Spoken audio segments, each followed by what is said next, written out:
Freedom! Freedom! Freedom! Kwame Nkrumah was a visionary, a revolutionary, and a pathbreaker. He dared to challenge colonial subjects and the colonial powers so that ordinary African people could organize for their independence. At long last, the battle has ended.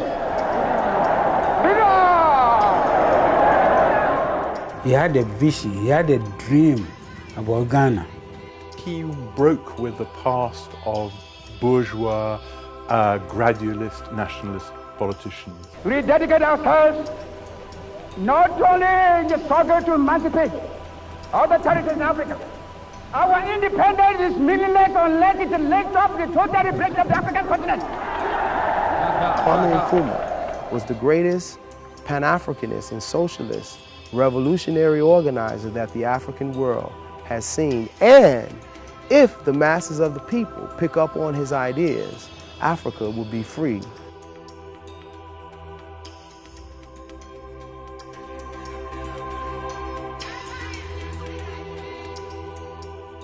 Kwame Nkrumah became Ghana's first prime minister of an independent state. The Gold Coast now became Ghana. We're very, very proud, because for the first time we had a Ghanaian in charge of Ghana. From now on, there is a new African in the world. That new African is ready to fight his own battle and show that after all, the black man is capable of managing his own affairs.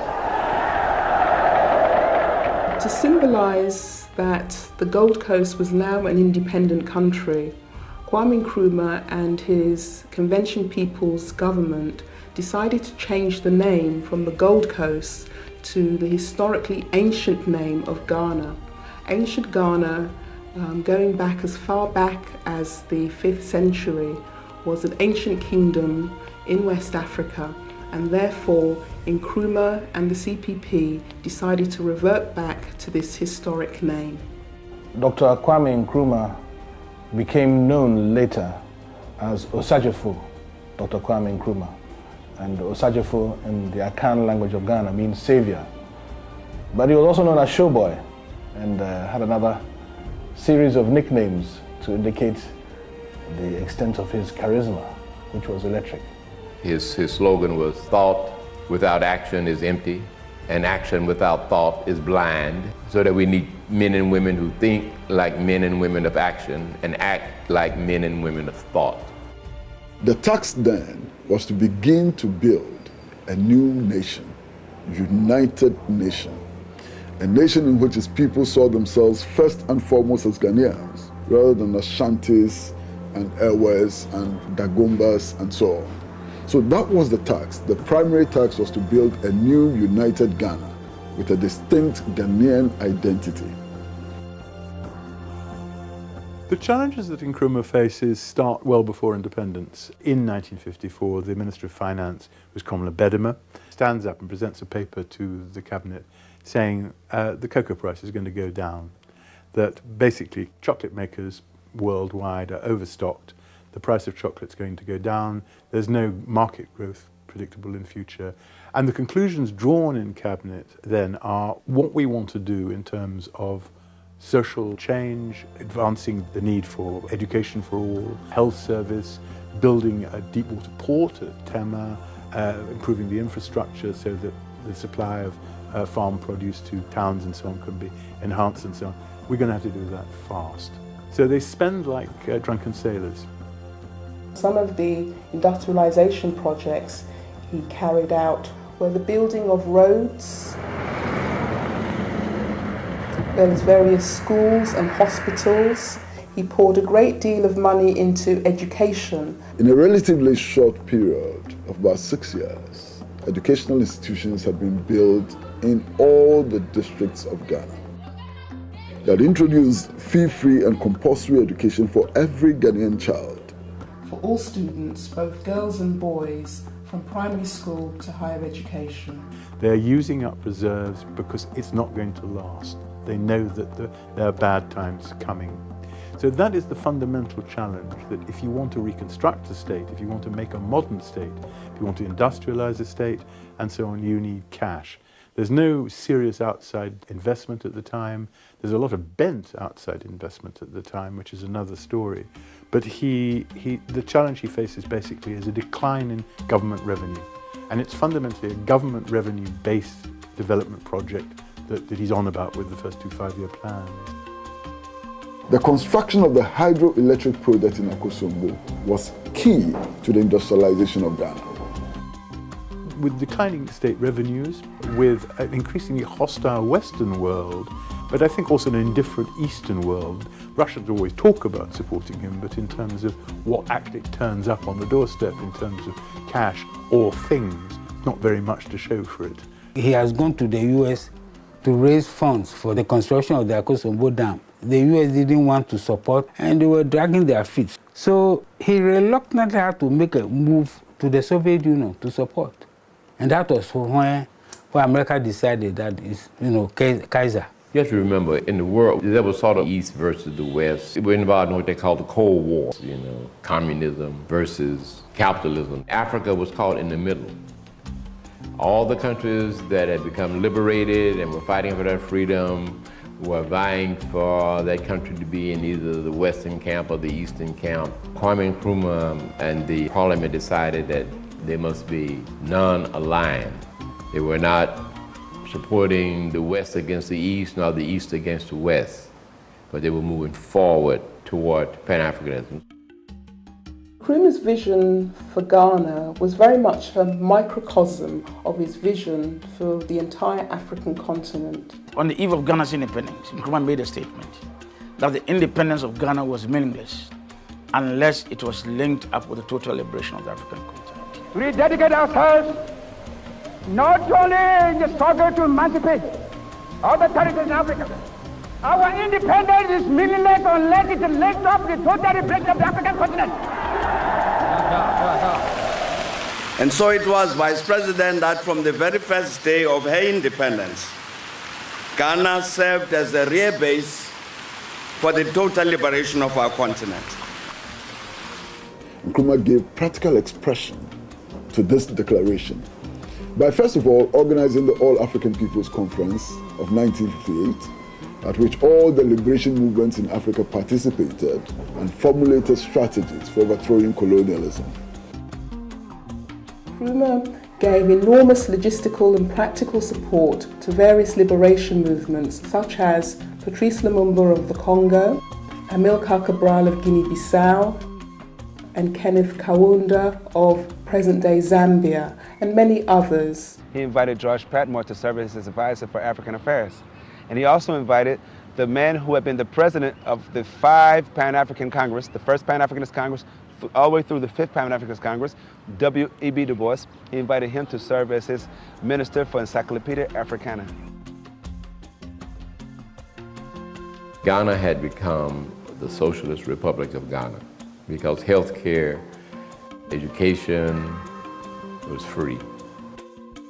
There's an African saying which, simply put, means he who has his mouth in the kitchen of his enemy can never be liberated. And Nkrumah sought to take our mouth from the kitchen of the metropolis.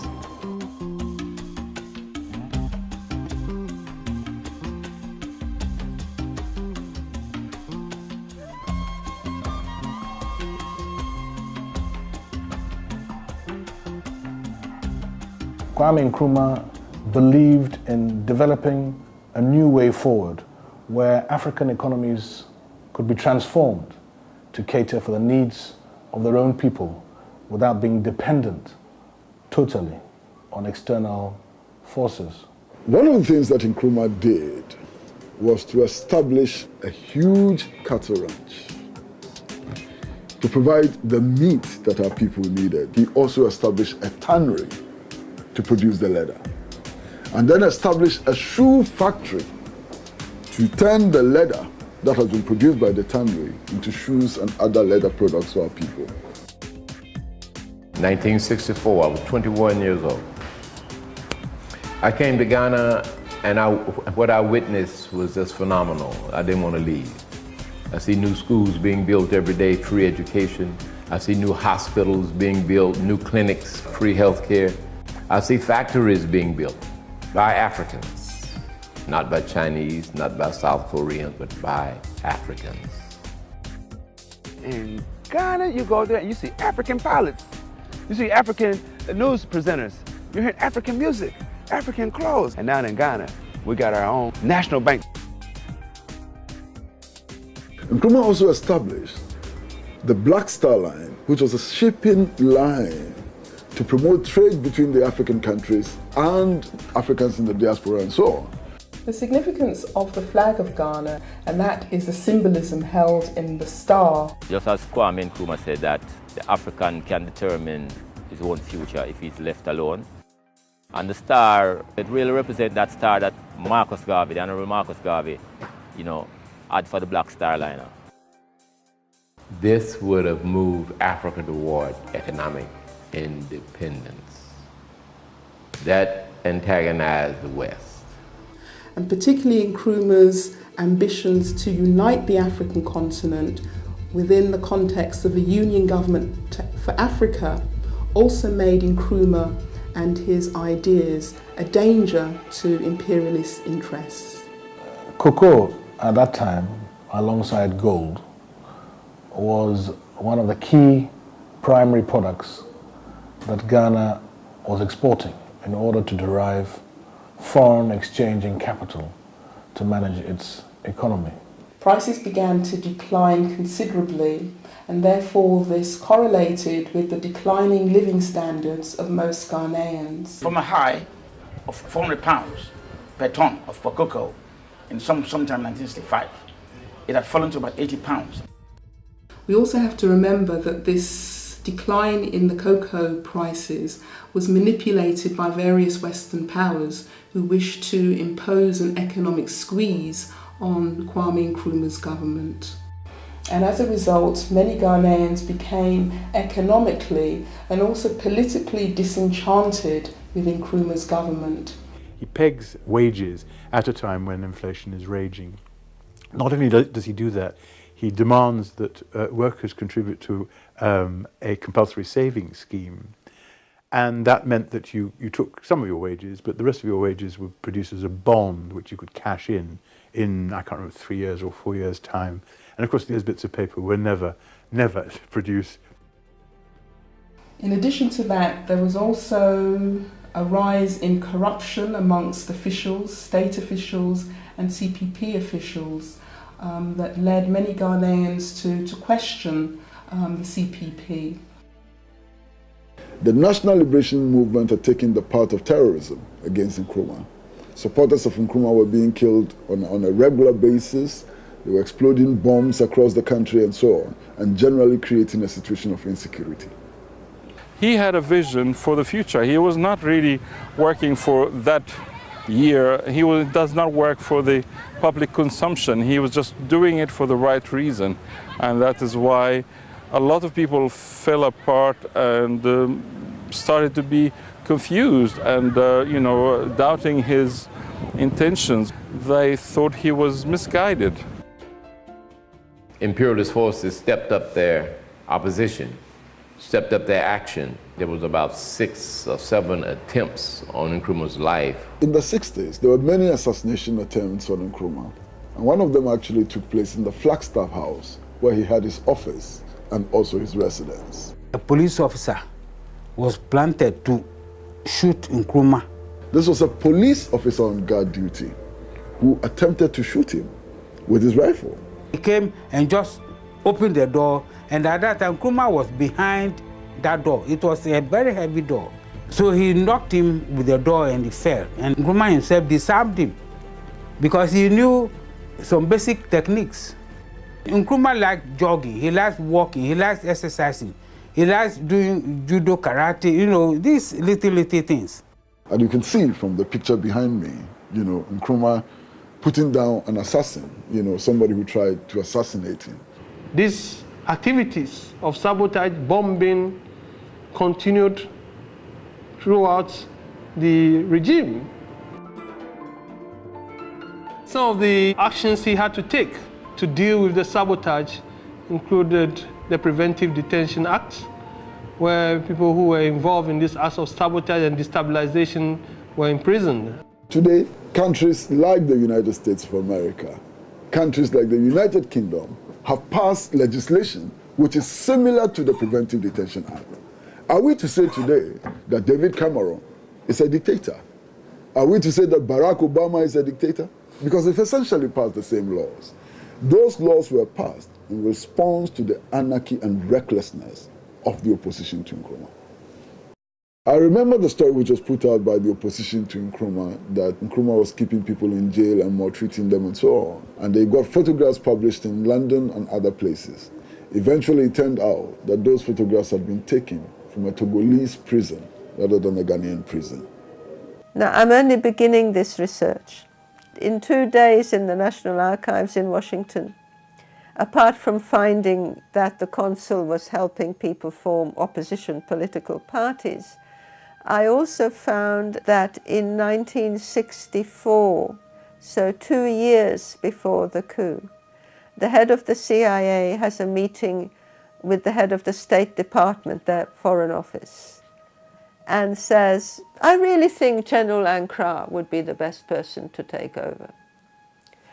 Now, if he says that in February 1964, it means he has already been dealing with the people plotting the takeovers and deciding whom to help with the takeover. There's one very, very significant cable which was dispatched from the British High Commission in Accra, and the British High Commissioner in Accra then was A.W. Snelling, who dispatched a cable to the Home Office which simply said that the British establishment had to get rid of Nkrumah because he was making the African too politically conscious. What damning evidence.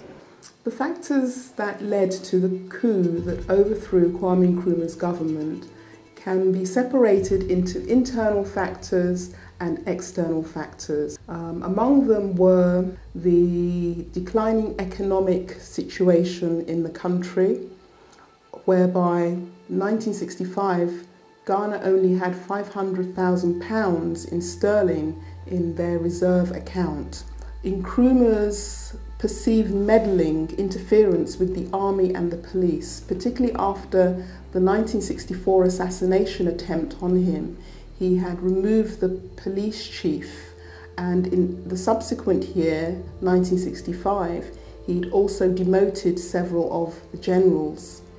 Another important factor was also the fact that he had set up a new military structure known as the Presidential Own Guard Regiment, with its own security apparatus, and this was perceived as a threat by the army. However, the most critical external factor in the coup d'etat was the plotting and conspiracy by the United States of America, Britain and France with their neo-colonial agents in the army, the Ghana Army and the Ghana Police Force. They acted in concert to overthrow Kwame Nkrumah. Now, all of these forces, Western intelligence forces and Western governments, plotted systematically against Nkrumah, recruited local collaborators and so on, in order to get rid of Nkrumah, not because Nkrumah was bad for the Ghanaian and African people, but simply because Nkrumah wanted to stop the exploitation of our resources for the benefit of others. Nkrumah had a slogan that when you're talking to the imperialists, and he's smiling. He comes in, oh, hello, hello, how are you? Then he's making profit on you. But when the imperialist comes to sit with a straight face, it means the business is straightforward. In 1965, Osagyefo Kwame Nkrumah wrote a book called Neo-Colonialism, the last stage of imperialism. In this book, Kwame Nkrumah lays out the grand master plan for Europe and America's recolonization of Africa, and did it elaborately. The Western world read that book and said, this man has to go. 24th of February 1966 coup took place when Nkrumah was out of the country. He was invited by President Ho Chi Minh the leader of North Vietnam, to participate in peace initiatives to end the Vietnam War between Vietnam and America. Troops were moved from Kumasi and Accra. They attacked Flagstaff House, fought the president's own regimental guard. After that, they took over broadcasting. They made an announcement to the country that the myth surrounding Nkrumah has been broken. That was one of the worst moments in the history of the entire African continent, the celebration of traitors. I spent that whole morning moving around Accra with friends of mine, and we saw the carnage which was being unleashed on the city by these soldiers. I saw Nkrumah's security men arrested and beaten up.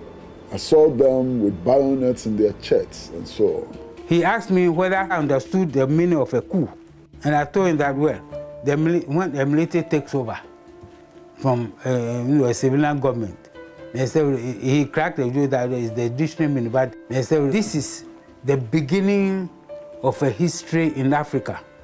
There will be several coups in Africa, and Africa will sink. And then a new Africa will develop out of the mess.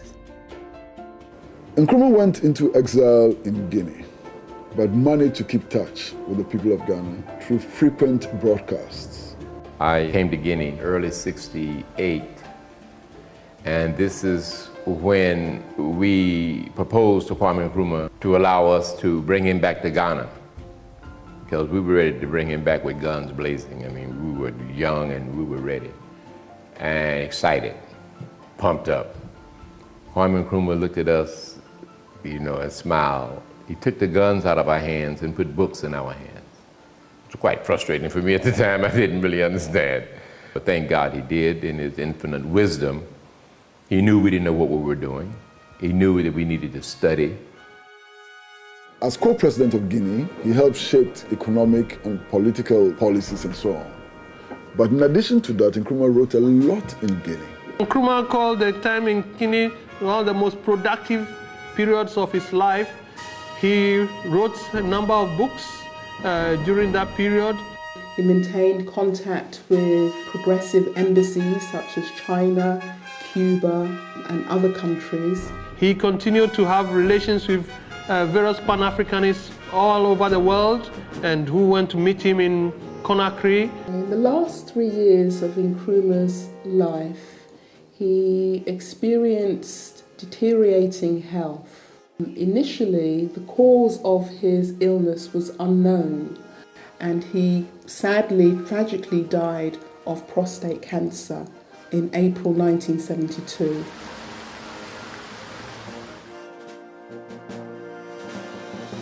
We pay homage today to the African of the millennium on his 102nd birthday. 21st of September has always been a day of inspiration, and this remains true today.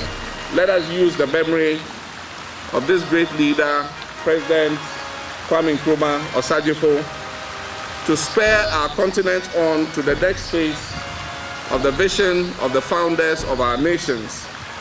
I believe his greatest legacy is the legacy that hasn't been realized yet, which is his vision of Africa, because from the onset he said that Ghana's independence, being the first African country to be independent, he didn't see it as the destination. He just said that Ghana's independence will be meaningless unless that victory leads to the total liberation of Africa.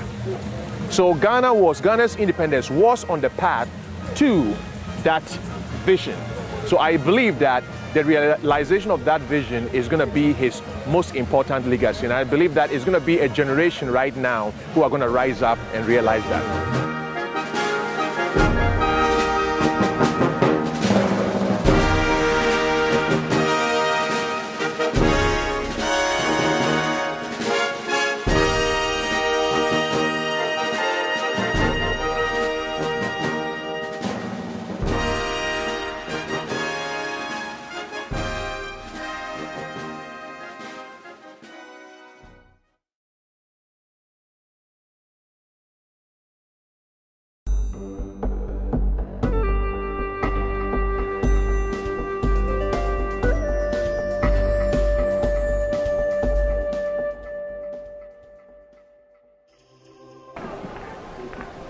Freedom! Freedom! Freedom! Kwame Nkrumah was a visionary, a revolutionary, and a pathbreaker. He dared to challenge colonial subjects and the colonial powers so that ordinary African people could organize for their independence. At long last, For the first time, we had a Ghanaian in charge of Ghana. from now on, there is a new African in the world. That new African is ready to fight his own battle and show that after all, the black man is capable of managing his own affairs. To symbolize that the Gold Coast was now an independent country, Kwame Nkrumah and his Convention People's government decided to change the name from the Gold Coast to the historically ancient name of Ghana. Ancient Ghana. The battle has ended. He had a vision, he had a dream about Ghana. He broke with the past of bourgeois, gradualist, nationalist politicians. We dedicate ourselves not only in the struggle to emancipate other territories in Africa.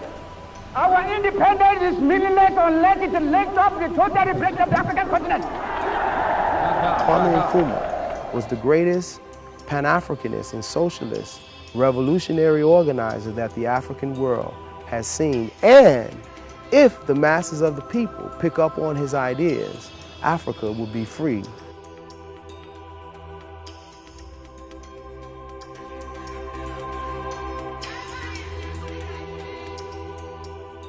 Kwame Nkrumah became Ghana's first prime minister of an independent state. The Gold Coast now became Ghana. We're very, very proud, because going back as far back as the 5th century was an ancient kingdom in West Africa, and therefore Nkrumah and the CPP decided to revert back to this historic name. Dr. Kwame Nkrumah became known later as Osagyefo, Dr. Kwame Nkrumah. And Osagyefo in the Akan language of Ghana means savior. But he was also known as Showboy and had another series of nicknames to indicate the extent of his charisma, which was electric.